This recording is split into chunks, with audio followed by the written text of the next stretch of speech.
leitura apenas de um versículo, esse versículo que se encontra aqui no nosso slide, Filipenses 4, versos 8.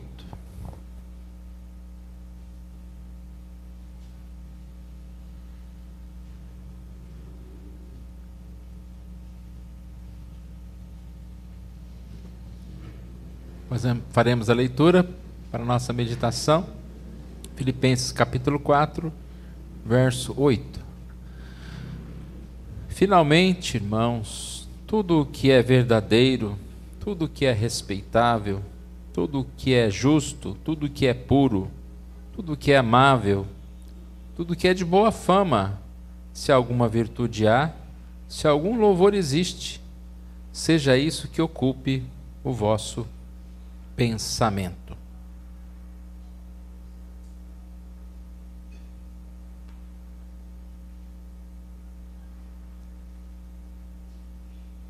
Nós vamos falar sobre 3 temas: pensamentos, palavras e feitos. Pensamentos, palavras e atos. Hoje nós vamos nos concentrar no tema pensamentos. Esse texto que está no nosso slide fala sobre o juízo final. É o capítulo 33 da Confissão de Fé. E diz o seguinte aqui no primeiro inciso: Deus já determinou um dia no qual com justiça há de julgar o mundo por meio de Jesus Cristo, a quem pelo Pai foram dados o poder e o juízo.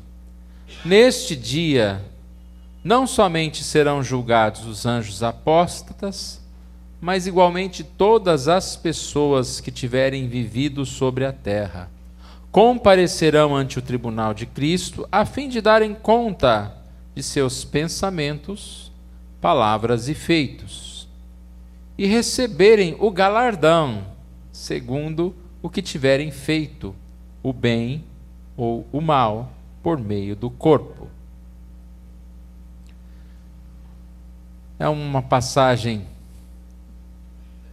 da Confissão de Fé de Westminster, e como nós sabemos, é uma passagem que é um estudo das Escrituras.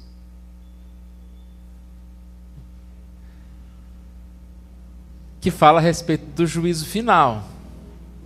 O capítulo 33 está lá no finalzinho, né? Nós vamos chegar nele. Nós vamos voltar a estudar a Confissão de Fé aos domingos de manhã, a partir do domingo que vem, no capítulo 11. E nos chama a atenção aqui, quando fala sobre o juízo final, primeiro que já determinou um dia, nós não sabemos quando, mas existe esse dia. E o que acontecerá nesse dia? Todas as pessoas, todos nós, vamos comparecer para prestar conta. Então não é, eu sou salvo, escapei, né? Não vou nem ter esse problema mais. Todas as pessoas comparecerão para prestar conta.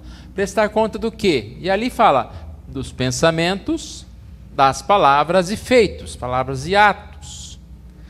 Receberão galardão e também aqueles que tiverem praticado o mal, punição. Todos comparecerão. Mas nós precisamos ter medo desse dia? Não. Por que não? Porque os nossos pecados estão perdoados. Eles serão apontados, ao mesmo tempo, com o pagamento providenciado. Então não é que Deus simplesmente apagou a nossa dívida, ela não existe mais. Não, Ele pagou. Então você vai chegar lá com o seu caderninho, com todos os seus pecados, com toda a sua história. Mas tem o passe livre, que é Jesus. Jesus vai fazer com que você possa entrar. Fomos justificados. Esse é o tema da próximo domingo, na escola dominical. Ou seja, nós não somos justos. Tem um justo? Não há um justo sequer. Mas nós fomos justificados. Declarados justos pelo sacrifício de Cristo. Então nós entendemos o seguinte: como cristãos verdadeiros, nós não devemos ter medo do juízo, mas nós devemos nos importar em viver uma vida santa, a partir do momento que nós conhecemos a Cristo. E o que é cuidar de uma vida santa? Cuidar dos nossos pensamentos, palavras e atos. E aí você já reparou, na sequência, geralmente a gente usa a sequência ao contrário. Você se preocupa com seus atos, depois com as suas palavras, e quando empenho, preocupa-se com o pensamento. Não é verdade? O que é que acontece? Acontece o seguinte, que essa ordem deveria ser ao contrário. Mas a gente sabe muito bem, né? A gente se preocupa com um ato porque é o que as pessoas estão vendo. Então, se eu fizer alguma coisa muito errada aqui, todo mundo vai ver. Se eu falar, é ruim, mas pelo menos foi uma fala. Se eu pensar, ninguém vai conseguir adivinhar, né? Como que eu vou adivinhar os pensamentos? Eu posso olhar para as pessoas, eu posso pensar, tentar adivinhar que elas estão pensando na mensagem. Mas há muitos pensamentos além desses. E eu queria desafiar-nos nessa noite, neste tema de pensamentos, de cuidarmos dos nossos pensamentos. No coração os pensamentos nascem. E se há um lugar que nós devemos nos preocupar em primeiro lugar é com o nosso pensamento. Porque é no coração que vão surgir as palavras. A boca fala do que está cheio o coração. É do coração e dos pensamentos que os atos vão aparecer. Aquela frase que fala, não, eu pensei, eu determinei, vai acontecer, né? Nem tudo que você pensa acontece. Mas tudo que acontece na sua vida, um momento antes você pensou. Então, um ato, ele não explode do nada, né? Mesmo que seja segundos, mas primeiro passou na cabeça, deu tempo de não fazer.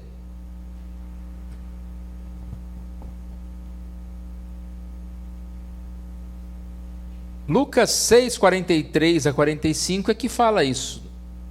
Porque a boca fala do que o coração está cheio. Essa passagem, ela fala, não há árvore boa que dê mau fruto, e nem árvore má que dê bom fruto.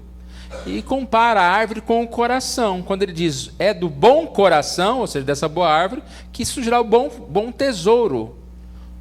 O homem bom, do bom tesouro, do coração, tira o bem.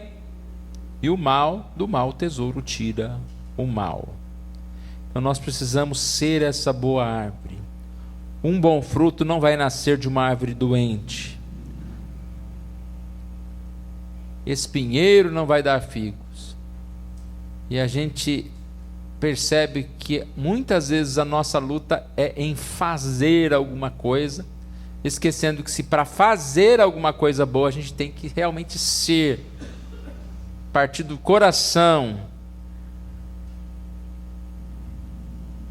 A falsidade é um grande mal, né, que atinge as pessoas, que nos atinge também. Mas nós não devemos nos acomodar na aparência. Eu pareço uma boa pessoa. Porque a verdade se revela. Então, irmãos, a primeira questão aqui, purifique o coração. Eu gosto muito dessa passagem de Jeremias 14, 4, que diz, até quando hospedarás contigo os teus maus pensamentos? Ou seja, até quando você não vai desistir de guardar o que é mal no coração? O texto de Isaías diz, buscai o Senhor. E quando ele fala de buscar o Senhor, ele diz, tanto que deixe os atos, né, deixe os ímpios, o perverso, o seu caminho, que são os atos, mas também ele fala, o iníquo, os seus pensamentos, e converta-se ao Senhor. Converter é mudar o pensamento, é mudar os atos. Converta-se ao Senhor. Para isso nós precisamos nos aproximar de Deus. Tiago 4,8 diz: aproxime-se de Deus, Ele aproximará de vocês. E ele diz: limpem as mãos, e vocês que têm mente dividida, purifiquem o coração. É o velho problema que nós temos, né? Dos pensamentos que vão se alternando, alegria e tristeza, desejo de santidade, desejo de pecado. Nós precisamos limpar no nosso coração os nossos pensamentos. Para isso nós precisamos pedir a ajuda de Deus. Deus muda o nosso pensamento. Hoje cedo nós cantamos essa canção, e quando o Mateus pediu para cantar, né, eu falei, eu vou falar dela de noite também, né? Ele falou, essas surpresas que às vezes uma mensagem que não foi combinada, eu não sabia que ele ia pregar, e nem ele o que eu iria pregar, e nós citamos a mesma música. Mateus falou hoje cedo sobre nós cuidarmos do coração. E é exatamente isso, coração e mente é um sinônimo. E nós podemos pedir a Deus, como nós cantamos, dá-me um coração igual ao teu, um coração disposto a obedecer, a cumprir o teu querer. A letra diz que dentro de mim nada encontrarás de bom, no sentido do eu como pessoa, como pecador. Mas eu tenho um desejo de ser transformado. Então é uma música, é uma canção, é uma oração. Preciso do teu perdão, dá-me um novo coração. E fala, ensina a amar o meu irmão, a olhar com teus olhos, enche-me do teu espírito, endireita os meus caminhos, dá-me um novo coração. Esse é o nosso desejo. Devemos pedir ajuda e Deus muda os nossos pensamentos. Filipenses capítulo 4, aqui está numa versão um pouco diferente, que fala que nós não devemos viver ansiosos, porque os maus pensamentos, às vezes a gente sempre relaciona direto com o pecado apenas, né? Com algum tipo de pecado. O mau pensamento é um pensamento muitas vezes de ansiedade, de preocupação. Todos nós temos como dar esse exemplo de alguma coisa que nos dá uma ansiedade tão grande, e você sabe que aquilo não tem fundamento, você fica ansioso por aquilo. Talvez uma palavra que você falou para alguém e se arrependeu, ou que você ouviu de alguém, né, e ficou bravo com aquela pessoa porque ela te tratou mal. A gente poderia dar muitos exemplos aqui de uma coisa pequena que aconteceu na nossa casa, que para nós é grande, aquele aparelho eletrodoméstico que queimou, e a ansiedade vem, e depois quando passa você fala, por que mesmo que eu estava ansioso ou ansiosa? Eu não lembrava daquilo. Então o texto diz, né, se nós ficamos preocupados, nós estamos deixando os maus pensamentos. E quando a gente já começa a premeditar o que é ruim, né? A pessoa manda uma mensagem no WhatsApp, você já fala, aconteceu algum problema, né? Já fica desesperado, né? Eu no início, quando eu mudei para cá, quando minha irmã me ligava, ou ela mandava uma mensagem, te dá uma ligadinha, eu falei, pronto, já aconteceu alguma coisa, minha mãe está passando mal, ou será que ela caiu, né? Porque minha irmã cai e quebra, né? Tadinho. É porque ela tem a osteoporose mesmo, então bateu, o ossinho esfarela. E eu já ficava desesperado. Aí depois de umas 3 vezes que ela ligou para falar nada assim, né? Eu falei, bom, ela não vai ligar somente quando aconteceu um catástrofe, né? E olha que ela ainda escrevia, não é nada não. Aí que eu ficava mais ansioso mesmo, não é nada não. Mas foi alguma coisa, né? Então às vezes a gente fica com esses pensamentos, né? O nosso coração assustado. Mas ele diz, orem a Deus, já agradecendo a Deus por tudo. Quando a gente ora, Deus coloca um tempo de gratidão,